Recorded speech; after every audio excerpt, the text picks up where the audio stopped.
사람들은 자기의 이름을 남기기를 좋아합니다. 그래서 높은 산에 가다 보면 바위에 자기들의 이름을 새겨놓은 것을 보게 됩니다. 최근에 제가 교역자들과 함께 이 설악산에 MT를 다녀왔는데 울산 바위 밑에 흔들 바위 쪽에 그 거대한 바위에 한자로 이름들을 새겨놓은 것을 볼 수가 있었습니다. 자기 이름을 남기고 싶은 욕망이 있죠. 그런가 하면 울산 바위라고 하는 그 높은 산 정상 가까이 이르렀을 때 난간 한 구퉁이에 자기 이름을 써놓은 사람이 있었어요. 참 제가 박씨의 한 사람으로 박씨가 저렇게 썼다는 것에 대해서 굉장히 미안하게 생각합니다. 이름을 남기고 싶어 하죠. 29년 전으로 기억납니다. 제가 신학대학원 다닐 때 신약학 교수였던 신성종 박사님께서 성지순례 다녀오신 다음에 카타콤에 가서 이상한 걸 봤다는 것입니다. 거기에도 헬라어나 라틴어가 아니라 한글이 있다는 것입니다. 서울특별시 서대문구 녹봉동 아무아무개 집사 다녀가다가 거기도 써 있더랍니다. 최근에는 국가의 그 위상을 떨어뜨리는 망신과도 같은 일이 있었습니다. 미주 한국일보 2012년 3월 23일 기사에 보면 한국에서 교환학생으로 와 있던 뉴멕시코주에 있는 그 뉴멕시코 대학을 다니던 학생의 얘기입니다. 아무래도 공일이었던가 보죠. 거기에 아주 유명한 국립공원이 있는데 거기에 보면 엘모로 바위라는 아주 그 유명한 사적지가 있습니다. 이 엘모로 바위는 어떤 바위냐면 약 1000년 전에 인디언들이 그들의 그림 문자를 이 안반에 새겨놓은 것이 있습니다. 그리고 1700년대에 수많은 유럽의 탐험가들이 이 북미 대륙을 탐험하다가 이곳에 와가지고 무려 2000개의 기록을 남긴 것이 이 엘모로 바위에 있습니다. 그런데 이 한국 유학생 2명이 말이죠, 이 엘모로 바위에다가 자기 이름을 크게 깊게 새겼대요. 근데 어디에 새겼냐면 이 바위에는 절대로 어떤 문자든 새기지 말라고 하는 경고 문구가 붙어있는 1m 떨어진 곳에 새겼대요.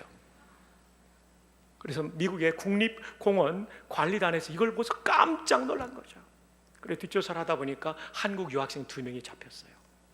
이 사람들의 벌금이 얼마였냐면 29,782달러, 우리 돈으로 3,200만 원의 벌금을 내게 되었습니다. 왜냐하면 이 관리국에서 보수하는 데 드는 비용을 계산해 보니까 그렇게 들었다는 것입니다.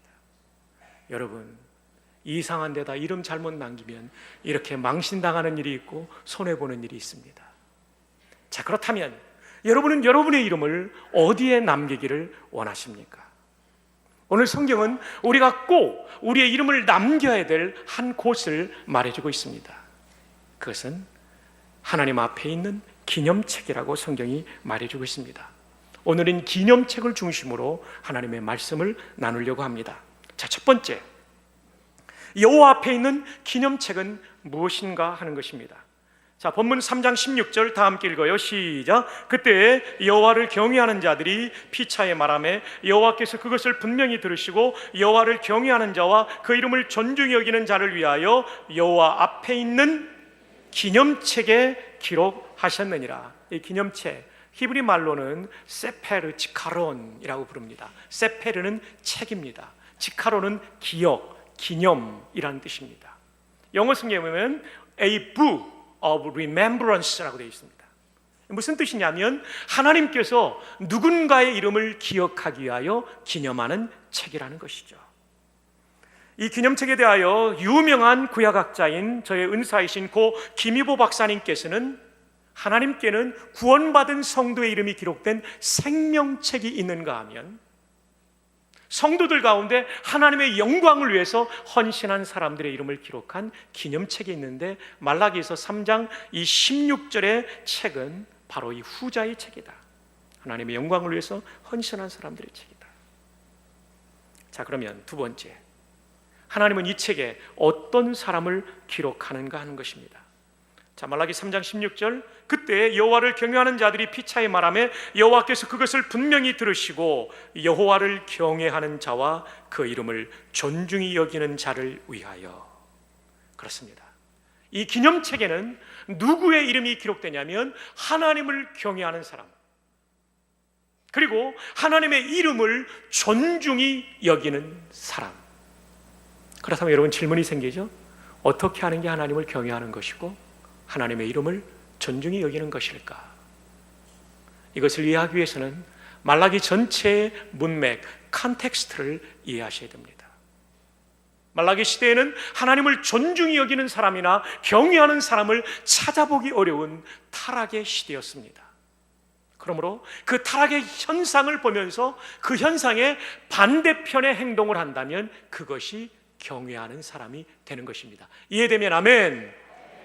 자, 그러면 말라기 시대에 나타났던 타락의 현상들은 어떤 것들이 있었을까요? 5가지로 요약해 드립니다. 첫 번째, 예배의 변질입니다. 말라기 1장 7절로 8절에 너희가 더러운 떡을 나의 제단에 드리고도 말하기를 우리가 어떻게 주를 더럽게 하였나이까 하는도다. 이는 너희가 여호와의 식탁은 경멸히 여길 것이라 말하기 때문이라. 8절 여러분, 만군의 여호와가 이르노라. 너희가 눈먼 희생제물을 바치는 것이 어찌 악하지 아니하며 저는 것 병든 것을 드리는 것이 어찌 악하지 아니하냐. 이제 그것을 너희 총독에게 드려보라. 그가 너를 기뻐하겠으며 너를 받아주겠느냐. 예배가 변질됐어요. 하나님 앞에 드리는 떡, 이것은 진설병의 떡이 아니라 소제 때 드리는 무교병의 떡을 말한다라고 김희보 박사님이 해석합니다. 왜냐하면 제단 위에 올려서 태우는 것이었기 때문에. 제단이라는 말이 본문에 나오잖아요. 그런데 이들이 하나님 앞에 드리는 소제의 떡을 가지고 올 때 깨끗하고 정결한 떡을 가지고 온 것이 아니라 때 묻은 떡을 가지고 왔다는 거예요. 하나님이 굉장히 불쾌하셨다는 거죠. 그리고 하나님 앞에 제물을 드릴 때에 온전한 제물, 그것을 드린 것이 아니라 눈먼 동물을 가지고 왔고 다리 저는 동물을 가지고 왔습니다. 하나님이 이 제물을 받으시면서 제대로 받으실 수가 없는 거예요. 전능하신 하나님을 무시하는 이 예배자들을 받으실 수 없는 거예요. 그래서 오늘 본문에 보면 말라기 시대에는 총독이 있었기 때문에 그런 것들을 때 묻은 떡과 그리고 눈먼 짐승을 총독에게 가져가 봐라. 그것을 기쁘게 받겠느냐? 이 땅의 총독도 받지 않는 것을 전능한 왕이신 나에게 바치는 너희가 정말 나를 경외하느냐? 그렇지 않다라고 말씀하고 있는 것입니다. 사랑하는 여러분, 저와 여러분의 예배는 어떻습니까? 예배에서 가장 중요한 것은 우리 자신을 드리는 것입니다. 그래서 하나님께서 아벨의 제사를 받으실 때 아벨과 그 제물은 받으셨으나 자신을 드리는 거예요. 과연 여러분은 여러분의 몸과 마음이 정결한 떡이 되어서 이 예배 자리에 앉아 계십니까? 아니면 오염된 그대로 앉아 계십니까? 그래서 주일의 예배는 이 1시간의 예배만 중요한 것이 아니라 일주일의 나의 삶이, 정결함이 중요합니다. 세상 속에 살지만 세상 속에 물들지 않는 정결함을 가지고 예배하는 예배자들이 되기를 바랍니다. 그러나 우리가 사람이기 때문에 목사인 저도 때 묻을 때가 있어요. 그럼 어떻게 해야 됩니까?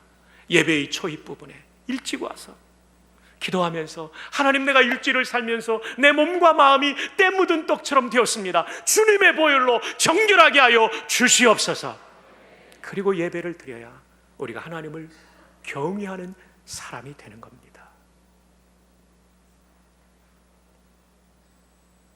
온전한 제물을 드린다는 것은 무슨 뜻일까요?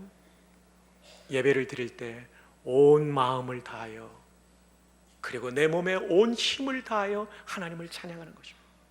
예배 드리는 것입니다. 찬양할 때 입술만 움직이는 것이 아니라 내 전 존재를 다하여 하나님을 찬양하는 겁니다. 아멘이죠? 말씀을 들을 때도 내 전 힘을 다하여 말씀을 경청하는 것입니다. 이게 온전한 제물을 드리는 예배입니다. 사랑하는 여러분, 여러분 가운데는 지병을 가지고 계셔서 약을 드시기 때문에 장시간 앉아 있으면 눈이 감기는 분이 계실 거예요. 여러분 얼마나 힘드십니까? 이해가 됩니다. 또 여러분 가운데는 어제 밤늦게까지 직장에서 근무하다가 오신 분이 계실 거예요. 그래서 눈을 감고 잠깐 주무시는 것은 이해가 됩니다.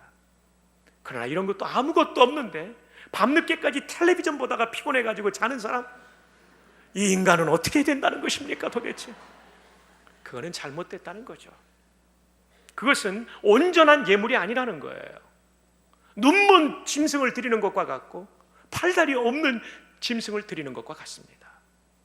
사랑하는 여러분, 하나님을 경외하는 여러분, 여러분의 예배가 온전한 예배 되기를 바랍니다. 온 맘 다하여 온 몸 다하여 하나님께 예배할 수 있기를 바랍니다. 우리 몸과 마음이 정결한 떡이 될 수 있기를 바랍니다. 그런데 말라기 시대는 그렇지 않았다는 것입니다. 그래서 하나님을 경외하는 자를 찾아보기가 어려웠다는 것입니다.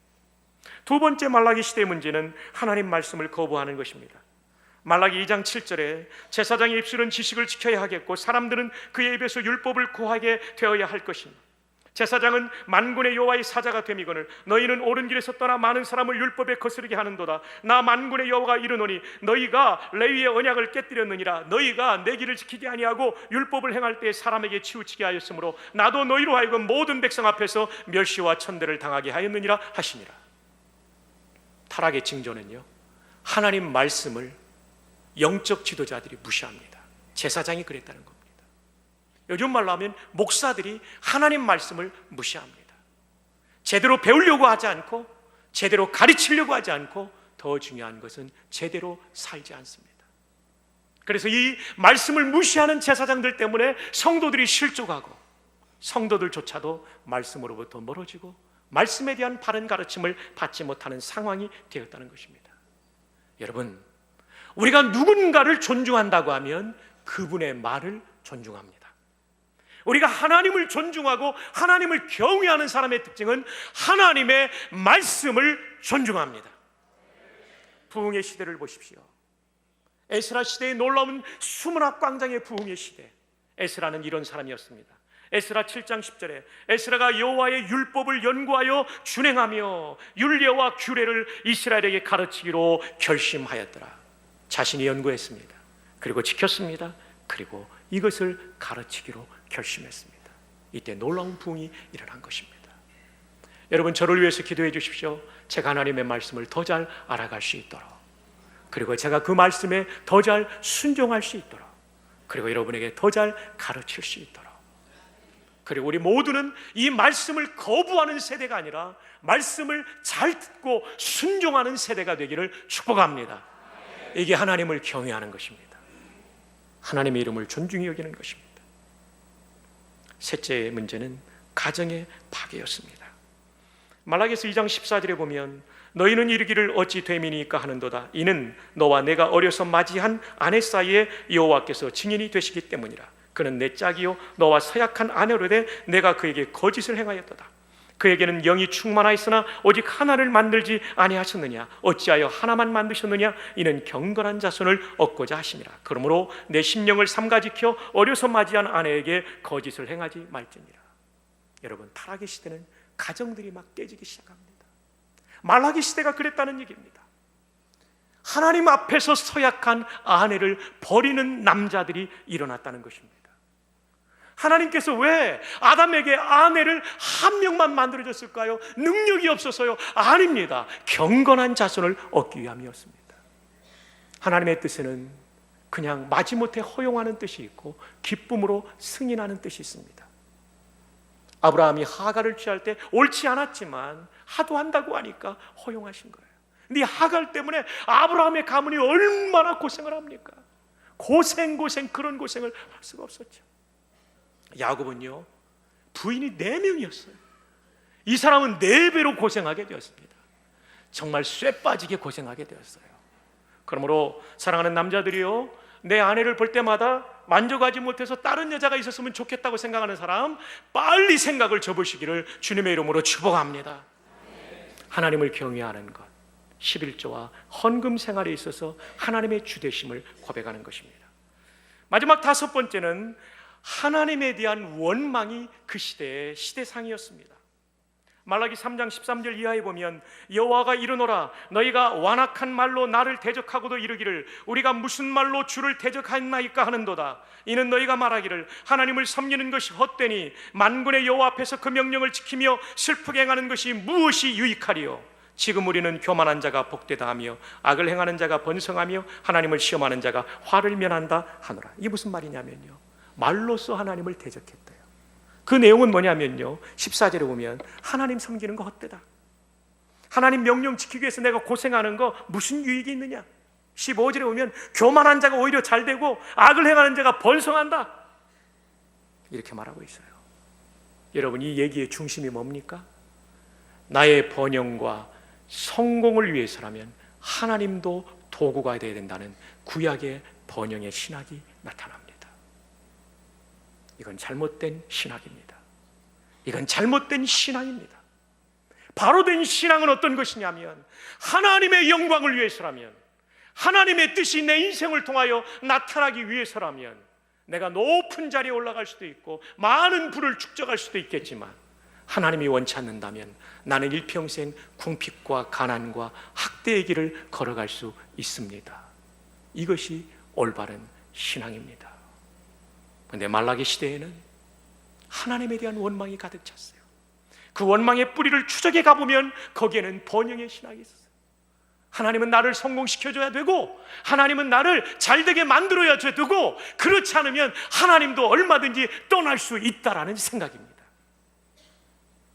얼마나 이 시대의 모습과 유사합니까? 히브리서 11장의 믿음의 영웅들은 어떻게 살았습니까? 하나님 믿으면서 다니엘처럼 총리까지 올라가고 목동에서 왕까지 올라간 다윗도 있었습니다마는 히브리서 11장에는요, 하나님을 믿었기 때문에 채찍질 맞고 투옥되고 궁핍과 가난과 학대를 받은 사람들이 나옵니다. 이 사람도 믿음의 영웅이라고 성경은 소개하고 있습니다. 그 중심이 뭡니까? 하나님 뜻대로 사는 게 성공입니다. 아멘. 아멘. 잠시뿐인 이 세상을 살며 얼마나 많은 것을 거머쥐고 얼마나 많은 것을 누리고 떵떵거리며 사느냐가 성공이 아닙니다. 안개 같은 인생입니다. 초로와 같은 인생입니다. 풀과 같은 인생, 이슬 같은 인생.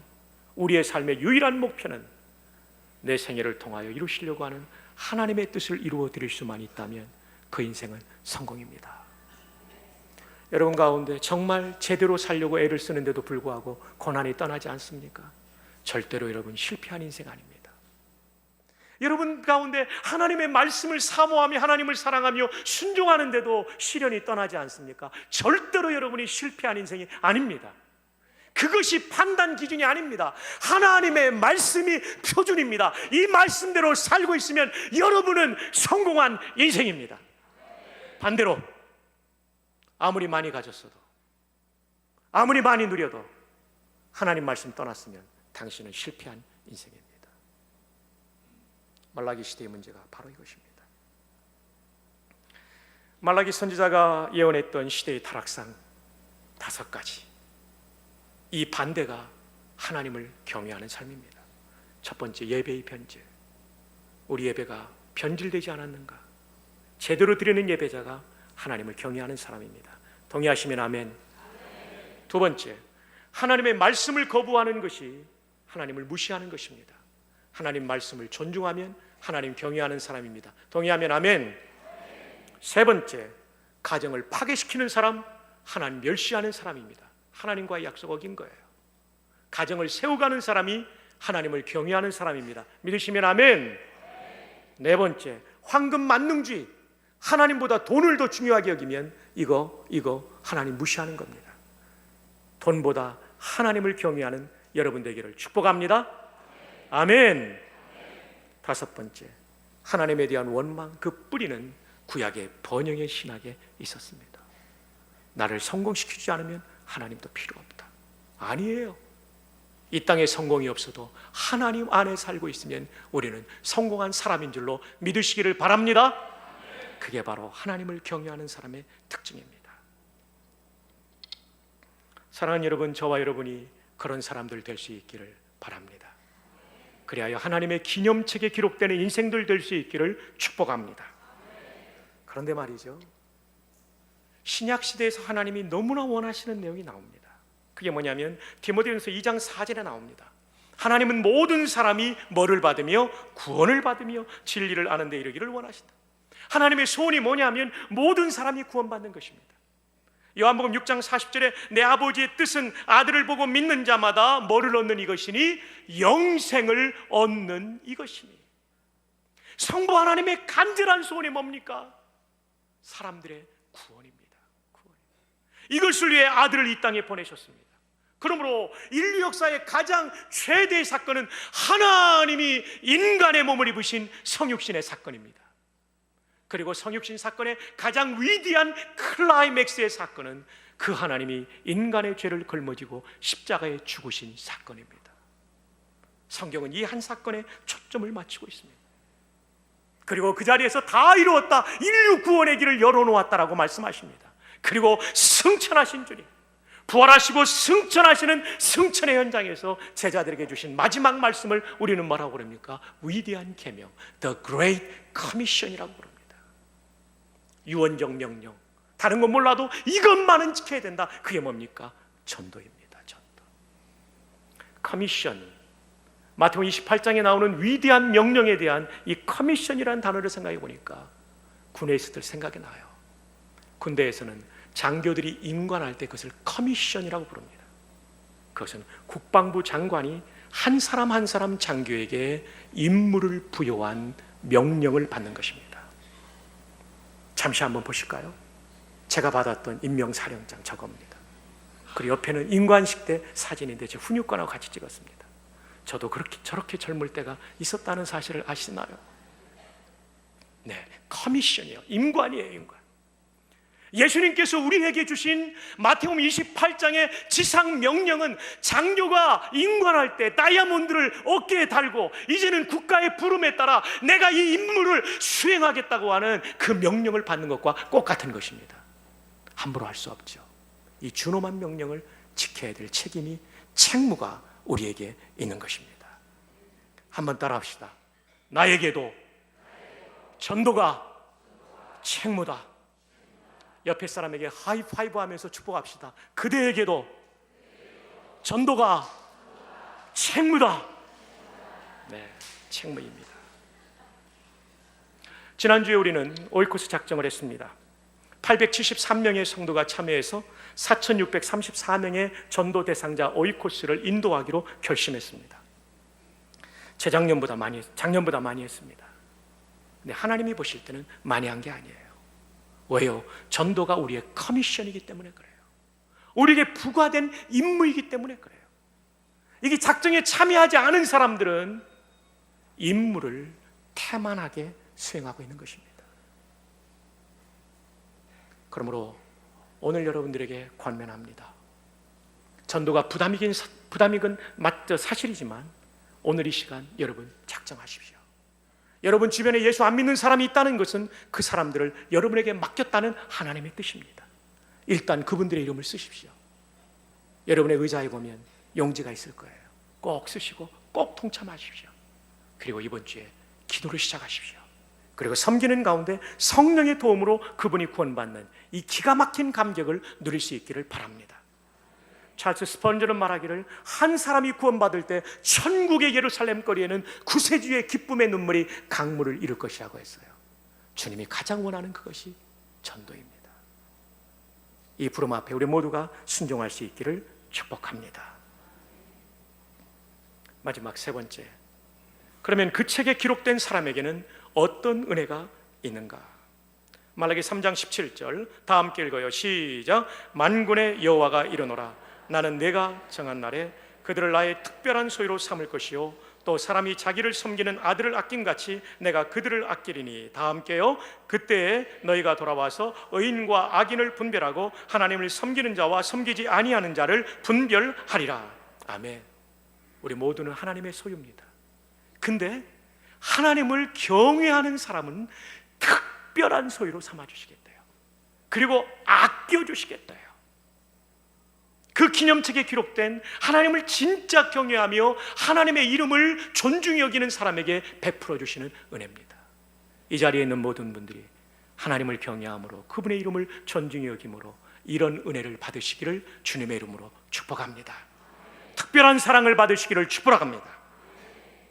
그러기 위하여 하나님을 경외하는 삶을 삽시다. 그리고 하나님을 존중히 여기는 삶을 삽시다. 그것은 다음 몇 가지입니다. 첫 번째, 전심으로 예배하는 예배자가 됩시다. 아멘. 하나님 말씀에 순종하는 사람이 됩시다. 아멘. 세 번째, 언약 위에 가정을 세울 수 있기를 축복합니다. 아멘. 네 번째, 황금 만능주의가 아니라 하나님 중심주의로 살아갑시다. 아멘. 다섯 번째, 하나님에 대한 원망이 아니라 감사로 살아갑시다. 아멘.